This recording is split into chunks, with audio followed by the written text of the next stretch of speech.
Hey guys, what is up? It is Bibzuda7 here again, and welcome to another RuneScape 3 vlog here today. In this video, we're going to be talking about this week's so-called update. It's not really an update this week yet, because we can't actually interact with any of the stuff that actually came out aside from the patch notes. So we're just going to talk about what is coming, and it's actually going to be coming tomorrow, and I'll be making another video on it as well.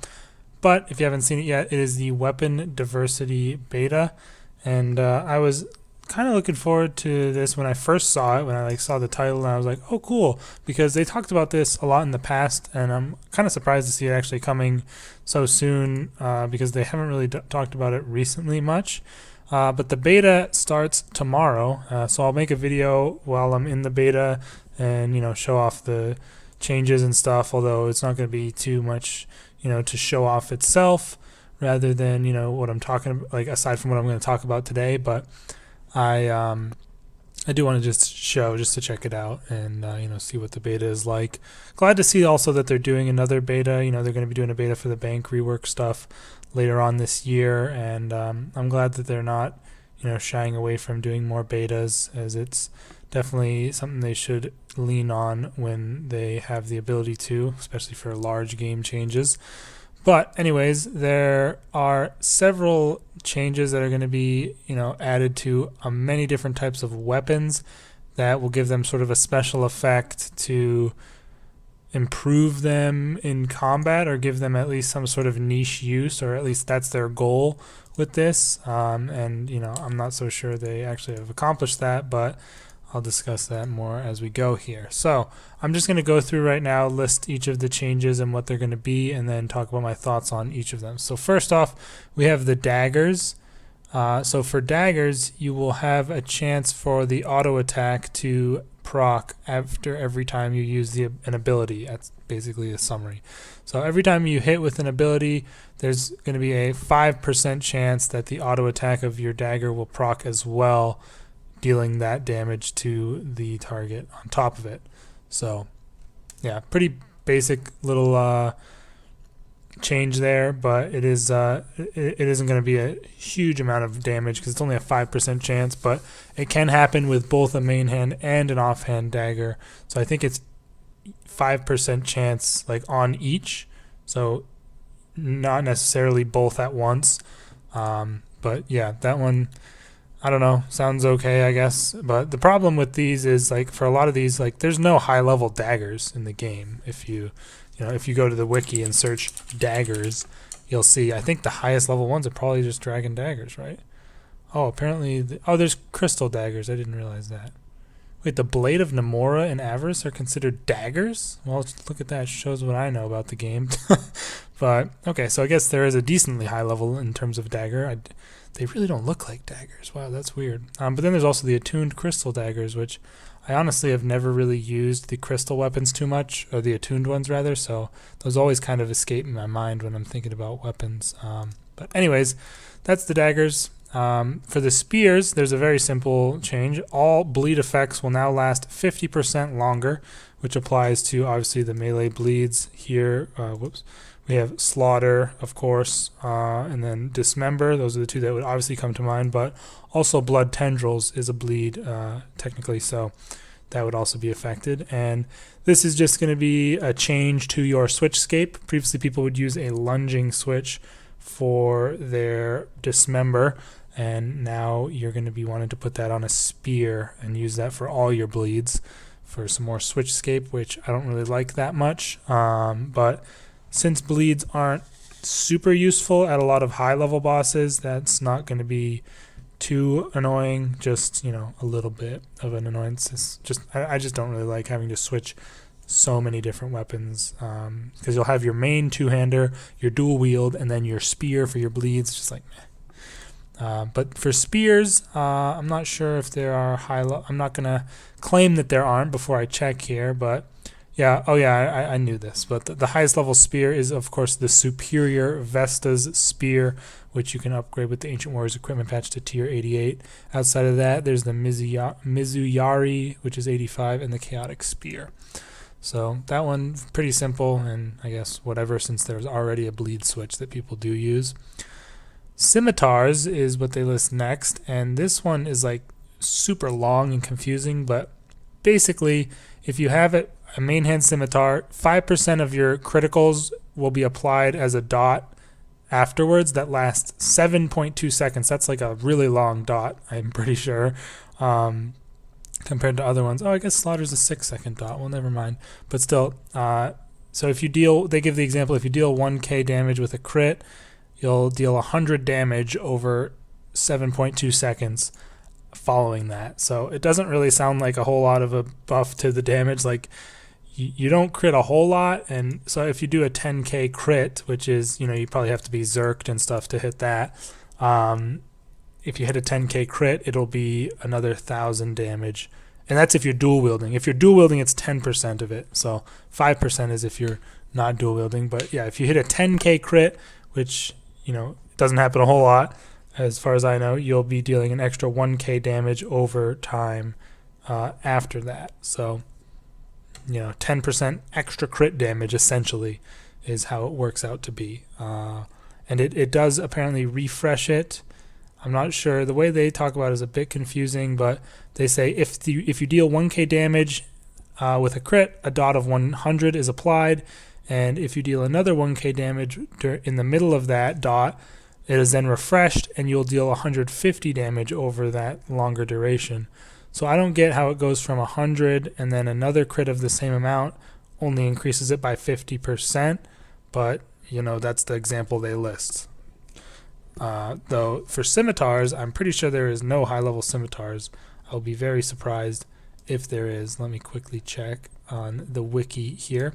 Scimitar, like, is there anything? Yeah, no. It's dragon scimitar is the best type of scimitar, so don't know why, you know, for some reason they seem to be targeting weapons that don't even have like the highest level of variance. Like for these first three that we've talked about, there's no tier 90 or tier 92 version. The next one, however, there is a tier 92 version. We have the 2H sword, but the effect of this is pretty bland. 5% of your crits will heal you back for, you know, 5% of the damage you dealt. So for whenever you crit, you'll heal for 5% of that damage, which basically means nothing. It'll just be a nice little thing that happens to occur sometimes when you're using a two-handed sword. Now, maces is the big one that people have been freaking out about. Obviously, there's tier 90 Drygor maces, and I think they've like tripled in price since this news post. I've seen some posts on the forums of them just going up crazy amounts, but this is what they have listed as the effect. While wielding a mace, 200% of your entire equipped prayer bonus is added to your strength bonus. If you're dual wielding, this stacks up to 300% of your prayer bonus. So, yeah, basically it's going to make maces almost as good, if not better, than dual wield kopeshes, which just doesn't make any sense really why they're doing it like this. Like the scimitar one, if you look at the scimitar one and then you look at this one, like this is clearly way better in every way. Like the other one is based on crits. This is constant effect. Same with the daggers, really. A 5% chance to get an auto attack versus, you know, however much 300% of your prayer bonus is added to your strength bonus. The only one that even competes with this is a spear, which you would use to switch. And then the 2H sword doesn't really mean anything. So they're really not going to be making weapons any more diverse by doing this because they're not really balanced against each other at all. There's just one that is way, way better than all the others, and that'll be used the most. You know, just in general, that one is going to be the one that's used the most. Then the next one they list is mauls, which I don't think there's any mauls outside the chaotic maul that are high level. So again, not the highest level of weapons that they're, you know, going at here.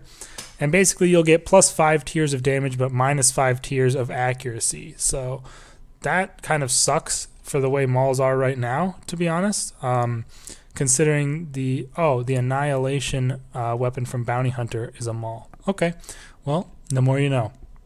But yeah, at least for chaotic maul, which I'm sure is the one that's more commonly used, at least I would think so.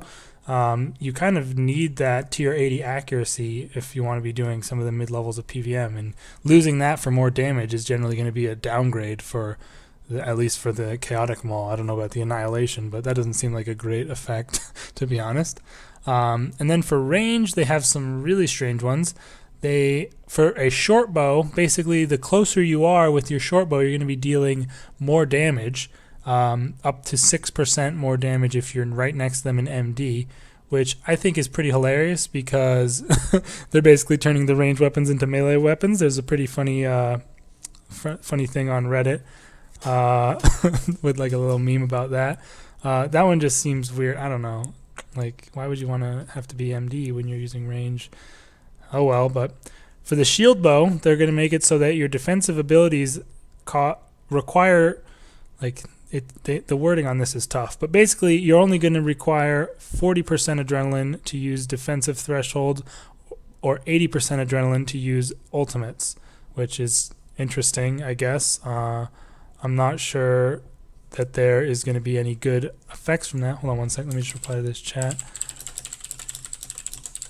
But I don't think there's going to be any good changes from that. I'm not sure. I don't think there's any tier 90 shield bows. As far as I know, I think the best shield bow is like the strike bow or whatever it's called. Let me just check. Yeah, the strike bow at tier 85. So I know the level of your shield has some sort of effect on the amount of, healing or whatever that you get from resonance, the length of your barricade, stuff like that. So I'm not sure if this adrenaline's saving, or is it even a saving? Like, it'll be a big saving for ultimates because you'll only need to use 80% on your ultimates, but will that be worth the reduction in effectiveness of your defensives? We'll have to wait and see, but nobody's ever going to use it for actually as a main hand weapon. It'll just be another switch, but technically a shield switch. I just don't know if that'll be worth doing, especially because, if you're maging, you're not going to be able to use a shield bow. But anyways, the one-handed crossbow change will be a 2% chance to have your basic abilities basically happen again. So if you use needle strike, there'll be a 2% chance for you to basically just use needle strike again. Pretty basic change. A little bit of a damage buff for your dual wield crossbows. For the two-handed crossbow, you have to stand still for at least 3 seconds, and when you do that, you'll gain a 5% accuracy buff. And if you move, the buff gains a 5-second duration, so it'll run out in 5 seconds, unless you stand still again for at least 3 seconds. This kind of seems weird. I don't know. At most of the places where you'd need accuracy, you'll generally have to move more often than every, 3 or 5 seconds. So I'm not too sure how useful it'll be, but that one's kind of interesting. Then they go into throwing knives, which I don't think there's any high-level throwing knives in the game as of the current, iterations. The highest being the dragon knives at tier 60. But they'll basically give you -5 levels in damage and accuracy for the weapon, but it'll turn the global cooldown into a 1.2 second rather than 1.8, which is pretty large, obviously, difference, but nobody's going to use freaking throwing knives for that. Only for that difference, but I'd be interested to see maybe if they released higher level ones. Same thing here with throwing axes. There's no high level throwing axes, but you'll be able to gain 2%, you'll be able to gain 4% adrenaline for your attacks with your main hand and 2% with attacks with your offhand. These are auto attacks, and that's basically doubled from what it is normally. And I mean, nobody uses throwing axes, and even if you do, are you really going to stand there auto-attacking just to get some adrenaline up? I don't think so, but anyways, I don't know why they're adding it to these things. And then magic, we have the 4 main types of spells, air, fire, water, and earth, that are all getting effect. Look at that 102 fire making. So for air spells, you will increase your total armor when you hit them, which doesn't make a whole lot of sense, but this can stack up to 10%, so have 10% increased armor and last for 10 seconds.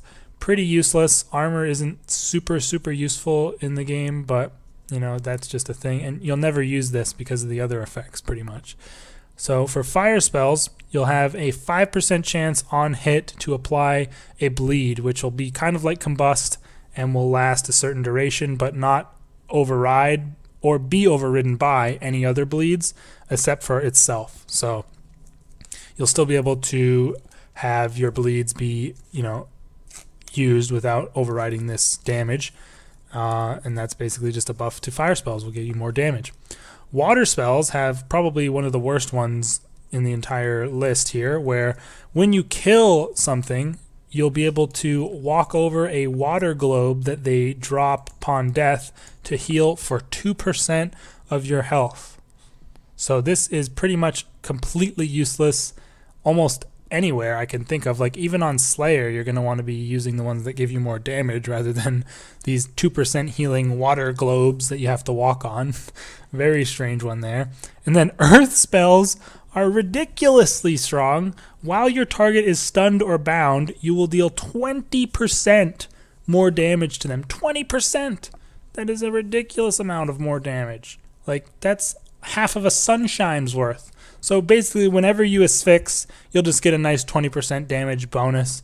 And pretty much it's going to be like you're going to want to switch between fire and earth spells. Earth spells whenever your target is stunned or bound, and fire spells all the rest of the time. So woohoo, they didn't even address the magic weapons. So this is not weapon diversity for magic, it's spell diversity, which there's already spell diversity in like ancients and stuff like that. So seems weird that they wouldn't make some sort of, distinction between staffs and wands and books and orbs and stuff like that. But that's basically it. Those are all of the changes. And you'll notice, this is the worst part about this. You'll notice there are a ton of different weapons missing from this list. Short swords, long swords, claws, battle axes, hastas, rapiers, warhammers, whips, staves, wands, orbs, books, composite bows, longbows, darts, and javelins are all missing from the list. What the hell? Like, why are they bothering to diversify weapons if more than half the weapons aren't even going to be part of the diversification? Words are tough. They said on Reddit they only had time for the ones they listed. Others might be looked at in the future. Like, don't even fucking do this update if you're just going to half-ass it and not complete the entire, set of weapons. Because now there's just going to be weapons that are completely dead just because they don't have these small niche benefits, and others do. Even if the small benefits aren't going to be super useful for whatever you're doing, you're still going to use them over any vanilla weapons, because why would you not? It doesn't make much sense that you wouldn't do it. So I don't see why that they've decided to rush this out as opposed to finishing it completely and doing all the weapon types. And I honestly don't really like a lot of the things, because for one, for melee, maces are just going to be king and everything else is completely pointless except for spears, which will be a switch. For range, almost everything on here is kind of pointless except for the one-handed crossbows.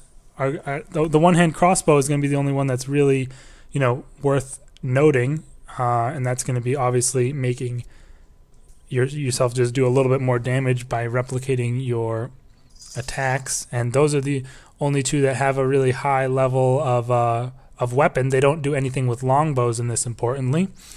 And then for magic, just fire and earth spells are going to be ridiculously OP.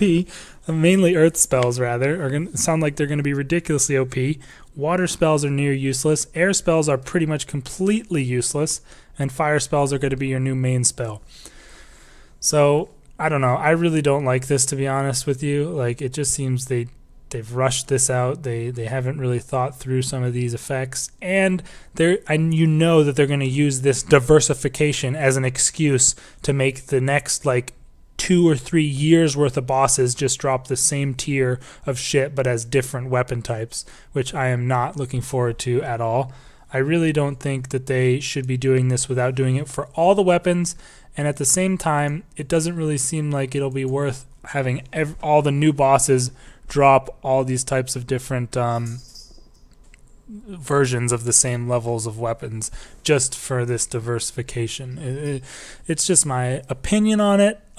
Maybe if they had all the weapon types, I'd be more open to this coming out. But I feel like something they should do is retroactively add some of the higher tiers of weapons to older bosses rather than just tacking them on to new bosses. Like, they really should do maybe throwing knives from barrows like bolt racks are. So I have no freaking idea where they should put them, but they should not, I don't want to have a new boss come out and have it drop tier 90 to like throwing knives and throwing axes. Like that would just make me so mad. Like that would be such a waste of a boss. But I don't know what they're gonna do, but it just seems like they're rushing this out so they have an excuse not to release the next tier of stuff for another like 5 years. So I know gone on a bit of a rant about this. It's I don't know. I'm kind of split on it a little bit. Like I'm giving it a lot of negatives right now, but it's nice to see that they're trying to make combat a little bit more lively. But I think rather than doing this, they should have more abilities added into the game.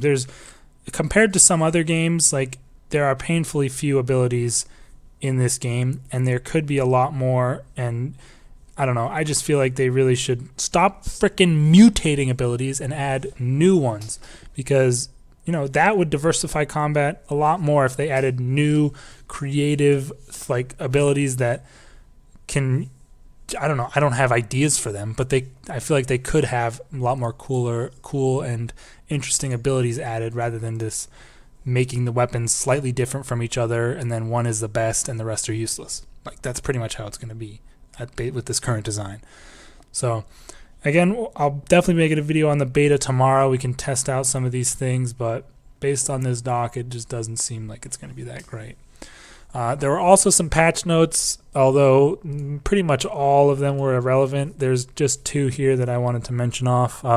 You can now toggle the boosted colors. So like, they added that thing a couple weeks ago or whatever that shows your stats in green when they're boosted or red when they're drained. Then there'll be some colors on that. And now you can, and they also had this one listed that I didn't really understand, and I don't know where you set this, but it sounded intriguing. It is now possible to set the distance of your currently equipped weapon as the maximum target distance. It just says it's now possible. Like, where the hell is it? Let me see if is it in here maybe? Show HUD combat mode? No. Well, it could be in here. Who the heck knows? Maybe in here. Default attack options, player. Maximum distance. It's now possible to set the distance of your currently equipped weapon. Set maximum target distance to weapon distance. There it is. Maximum target. Oh no, that's not what I thought it was. Damn it. See, when I hear that, it makes me think I can set it so that when I'm using my scythe, I will always walk to 1 square away and attack from there. You know what I mean? Like if you're at racks and you click on it, like most of the time you'll walk right into MD and you'll be able to be meleeed. But if you step 1 out, you can still attack with your scythe. I thought this meant that, but this has to do with the target cycling, which I still don't even use. I'd like to try it, but I just haven't gotten used to using it. So that sucks, because I thought that was going to be actually a really cool thing. But those are the only 2 patch notes. A lot of the rest of it is irrelevant. But yeah, those are pretty much my thoughts, you guys. I know this is a bit of a longer vlog, but I did want to go over each of the effects, just to discuss them a little bit. But in general, I think the idea is good, but a lot of the, niche uses are terrible and nearly irrelevant. And at the same time, they really need to do it for all weapons and not just a couple of random ones that they selected just so they don't have to release higher tiers of weapons. Like a lot of the top tier are left out. Drygor longswords and rapiers are going to become completely worthless because Drygor maces will be the only ones worth using with their buff. The rapiers and longswords don't get anything with this. Noxious longbow is going to be even more worthless than it already is compared to ascensions, because ascensions are not only getting a buff to their thing, but to their just general use, but they also have the back criminal bolts. So now noxious longbow is going to be even worse. And other than that, I mean, the scythe, I don't even know what the scythe is considered. Is it just a 2H? It's probably just I think 2-handed weapons are all bundled into one here, so that would just get that passive healing effect. And then I think the Saren Godbow also doesn't get anything, so it will be further outshadowed by the Blightbound Crossbows. So, sick. But anyways, guys, those are my thoughts. I mean, like I said, we'll have to wait and see. Hopefully they do make some changes to these in the beta, but if they're not going to be adding any new ones, then I don't like this update at all. That's just my opinion. Let me know your thoughts in the comments. I'll make another video tomorrow with the beta itself, as well as another video on Friday for the month ahead, which isn't coming out until then for some reason. And yeah, then we'll obviously have the normal Hardcore Iron Man on Saturday. See you guys tomorrow for the beta. Let me know your thoughts in the comments. Peace out.